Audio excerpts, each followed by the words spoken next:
Tempest, the recently ended K-drama. Let's talk about it. This is my final review. I'm going to talk about some things that I love and also some things that just did not work for me. And I'm sure a lot of people will agree with that statement. But let me tell you, I may have a controversial opinion that not a lot of people might agree with. So stick around for my controversial opinion at the end.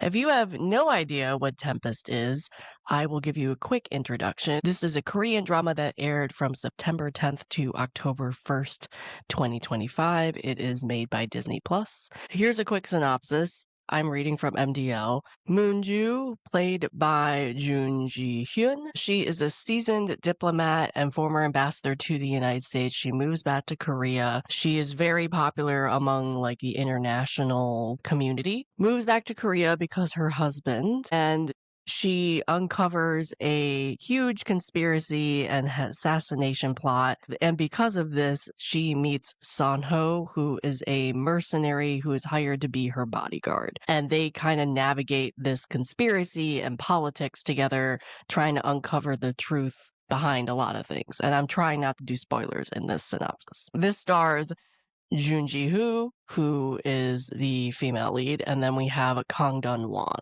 who is the male lead, the bodyguard. It also stars actors like John Cho, the American actor, Lee Min-suk, Park Hae-joon, and Kim Hae-suk, who you might recognize. They're all veteran actors. Why was this exciting when it first was announced? Jun Ji-hoon and Kang Dong-won have not done a drama in years. Jun Ji-hoon, her last drama was from 2021, so it's been 4 or 5 years. Kang Dong-won had not starred in a drama in 20 years. 20 years. Movies, yes. Drama, 20 years, over 20 years. So the fact that he did this drama was so exciting because I was waiting for him to get back into K-dramas, and this was his comeback. And so a lot of people were excited for this between the acting and the budget and the trailers and everything. Did that pay off? Yes and no. I'm going to say yes and no because there's some great things about this drama and then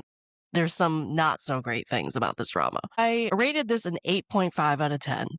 I liked this probably more than a lot of other people did, and I'll give you the reasons why. But I also disliked some things too. Moving forward, I'm going to do somewhat of a deep dive of this drama, so there will be spoilers. If you do not want to be spoiled on the ending, characters, on plot twists, do not continue this review because I will be talking about all of it. You will be spoiled heavily on this. This is going to be my final review of Tempest. Let me know what you think about this review. Let me know what you think of Tempest. Do you agree or disagree with my review? I would love to know in the comments. Did you watch this drama? Are you going to watch this drama? This is my final review. First, we'll get into the good things. And the one that's blatantly obvious that was good was the romance. We have a bodyguard diplomat romance. I have been waiting for this storyline from so many other K-dramas. We had Blood Free, which was amazing chemistry but a letdown. We had Red Swan, which I would have loved to have a bodyguard romance. It did not work for me. This one worked for me. The romance is everything in this drama. Watch this K-drama for the romance because my God, the leads have chemistry. My God, like they don't even have to physically touch each other and they have chemistry. Kang Dong-won, how he looks at Jun Ji-hoon in this drama, chef's kiss. Chef's kiss. And I've seen so many edits that are so true. He looks at other people in a certain way and then he turns and looks at her and is like, puppy dog eyes. It's so good. Their chemistry is amazing. Amazing. The romance, because their chemistry is so good, their romance is really good. They were made for each other. Now, people will say it moved too quickly. He was kind of a stalker, which I will agree, but it's only 8 episodes. That, I think, is the problem. It doesn't need to be 16. It did not need to be 16. I'm glad it wasn't 16. But I will say the episode count probably hindered the build to the romance a little bit, and I will say it was pretty fast moving. It went from 0 to 100 in a while. She also was grieving her husband, so maybe that was a part of it. So some people's opinion might be that the romance moved too quickly. I do agree on some aspects. But also, it's a K-drama. You watch it for the romance of it all and the fantasy of it all. I didn't really mind that it moved so fast. I think because their chemistry was just so good and their romance was really nice to see. Because from day one, you saw the chemistry. Whether even before they even hinted at there will be a romance, the chemistry was there. So I did not really mind how fast paced the romance was, but I get why some people critiqued how fast it went. I'm just going to say it was 8 episodes long, guys.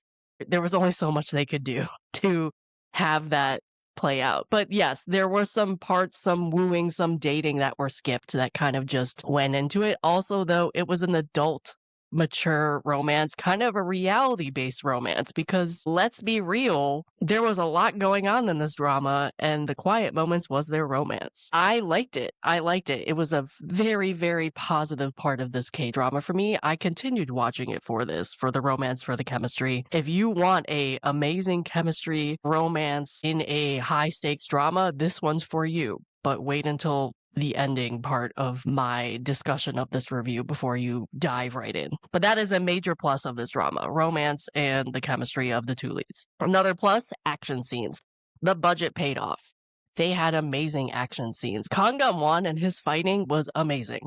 The explosions, the fast pace of it all. 8 episodes worked well when it came to fast-paced action scenes. The budget paid off well with the explosions and the car crashes and the fight scenes. It was great. It was great. Beautifully choreographed. It was a lot of fun to watch when it came to the action scenes. And there were a lot of them, which I like. If it's a bodyguard romance and a political thriller, you have to have action scenes in it. I mean, that's part of the romance of it all. That's part of the whole thriller of it all. The action scenes were great. I will say, though, it may seem like it moves really fast. I didn't mind that. Between the actions and the romance, I did not mind it move fast because it was only 8 episodes.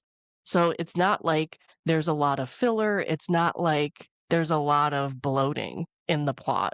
So that's a plus for me too, because it moves fast. There's not a lot of bloating. There's not a lot of like boring parts, but it's only 8 episodes. So they might also skim over some things, which will be in the things I disliked about this drama. So that's everything I loved. You watch this for the romance. I will say that hands down. Romance is top tier of this drama for sure. You will also be very, very connected to this couple, and you'll be rooting for their romance and their happy ending. All right, let's get back to what could have been better. The big thing, and I know it's gonna be a controversial thing for me to say this, the big thing that will probably tear people apart is the ending. If you were like me and you were rooting for this romance and you were all in on the romance, the ending is going to seem like a letdown for you. For me, though, I think it worked. I wish they had done it differently, but I don't entirely think the ending was horrible. Here's why. For the entire show, Kang Dam-won's character was saying, I'm your bodyguard, I'm going to protect you. The company that advertised him said that he never lets any of his charges hurt. It was very clear from the very beginning that if they were going to pull a I'm going to die saving you scene at the end, he was going to do it. I don't think I was really surprised by the ending because the entire drama he was saying and kind of foreshadowing that that was going to be the ending. Did I like that? No, I did not like that. I wanted their romance to last. I wanted it to be a happy ending. But I wasn't surprised by that ending either. What I dislike, though, is I wanted a finite ending, right? Yes, he saved her. He died. It was an open ending. Did he get out? Did he not get out? They could have still done an open ending in a way that was a little more finite than they did. So at the ending that we got, ship blew up, but they showed that the door was open, so he could have gotten out. I wish they had done a little extra step beyond that. And the scenes after that fact, when she was like giving a speech or doing something with a big crowd, I wish they had shown him in the crowd or like a figure that looked like him in the crowd, just giving a little more of a statement that he was alive. They didn't have to show him being alive, but at least a little more finite statement than just a door open. I wish that was the case. I wasn't mad about him dying at the end. I was more like, I wish there was more of a finite open ending than just a door being left open. That was my big thing about the ending. I would have wanted them to be together. They had amazing chemistry and romance, but I understood why that was the ending. So I don't think I was as angry about that ending as other people were, but I get why people were upset because it was sort of an open ending. It was not the ideal happy ending. I also loved Ju Ji Hyun's ending because she had run as a presidential candidate with the backing of her husband dying and her living on that legacy by running for president. Now at the ending, she can run on her own terms. She can do it how she wants. And I love that for her character. That is the major thing that I disliked about it. Is just the whole ending, wish it could have been done better. Wasn't the worst ending ever, in my opinion. I've seen worse. Could have been better.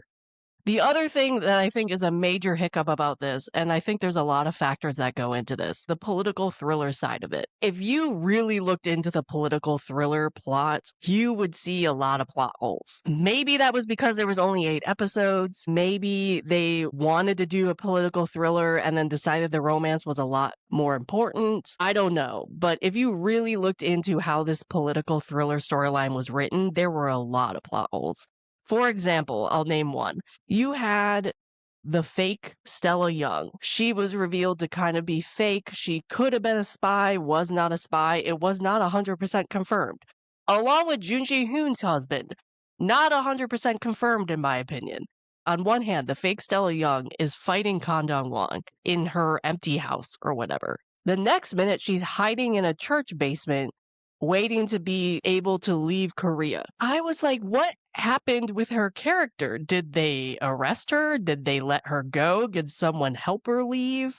That whole part was not explained whatsoever. All of a sudden, she was free to go with her son. I thought that was a really weird plot hole where they just was like, oh, she's a bad person, but also not a bad person, but we don't explain any of that. Same with like Kang Dong-won's boss, I can't remember the actor's name, but the guy who basically was on the phone with him all the time saying like take the job, you can retire after this. What happened with his character? There was a lot of things that kind of were brought up and a lot of threads that were started but then never really tied together or executed. There was a lot of plot holes and a lot of things just did not make sense if you actually examined the political thriller part of it. If you kind of just skimmed over the political part and just watched it for the vibes and watched it for the excitement and the action, you would be fine with this drama. But don't try to overanalyze it because it will hurt your brain because it doesn't make sense.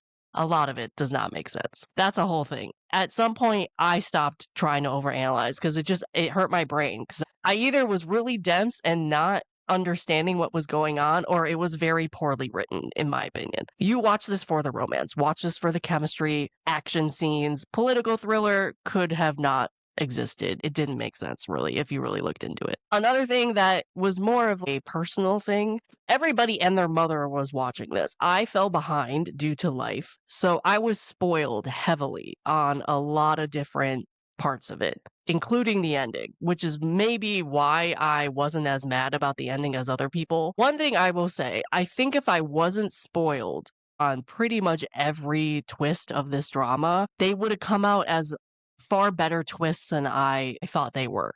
Because you had a lot of red herrings in this on who could be the bad guy. And I think that part was well written. I will say, though, I think there were too many spies. I really think there were too many bad guys, whether they red herrings or not. Because again, as I said, we don't 100% know her husband was not a spy. I don't think they 100% confirmed that. Yes, the 2 Stella Youngs made sense, but I kind of wish they only picked one. I feel like there were too many spies in this, too many bad guys, but also I think me being spoiled on everything, every twist, every plot line, every romance, because it was everywhere on social media, kind of dampened those twists for me and didn't make it as exciting. So I might have felt differently about all of this if I wasn't spoiled heavily on everything. The romance part, I could live in La La Land the entire time and watch every edit under the sun because I absolutely love them. But when it comes to twists and dramas, I really wish I was not spoiled on those because that just like spoils the surprise of it all. So that is my final review of Tempest. Overall, I rated this an 8.5 out of 10. I think this is still a very enjoyable drama, especially if you are watching it for the romance, watching it for the chemistry, not really deep diving into the political side of it all. If you just kind of watch this for entertainment, you will get a lot out of it. Now, if you are invested in the romance and you're invested in the chemistry, the ending might not be for you. As I said, I thought it made sense to me, but that might be a controversial opinion. Let me know what you think about Tempest. Did you absolutely crash out after that ending? Did you not like that ending? Were you as devoted to this main couple as I was? Have you seen the behind the scenes stuff of this drama? It's gold. It's so good. Go watch it. Let me know what you thought about my review of this show. What did you like or dislike about this K-drama in the comments? Stick around for more reviews and discussions on Asian dramas because that's what we do here.